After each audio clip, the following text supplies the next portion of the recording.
জান্নাতে যাওয়ার সবচেয়ে সহজতম উপায়গুলোর মধ্যে থেকে একটা হলো নিজের কলবটাকে, অন্তরটাকে পরিষ্কার করে ফেলা। কাজটা কি সহজ না কঠিন? সহজ বলতেছেন? পাশের বাসার ছেলেটা এসএসসি পরীক্ষায় এ প্লাস, গোল্ডেন এ প্লাস পাইছে, আপনারটা শুধু এ পাইছে, এ মাইনাস পাইছে, কেমন লাগে তখন বলে? মনে হয় যে আমারটা এ মাইনাস পাইছে বুঝলাম, ওইটা এ পাইতো, গোল্ডেন এ প্লাস পাইছে, এ দুঃখ সহ্য করি কোত্থেকে? এরকম অবস্থা আমাদের মনে হয় কি হয় না? ভাইরা আমার, লেবাসে পোশাকে মুসলমানের অভাব নাই এদেশে।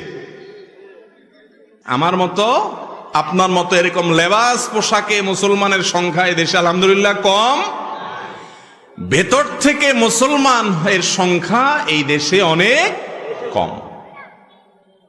মালিক আমাদের অন্তরগুলোকে আপনি পরিষ্কার করে দেন।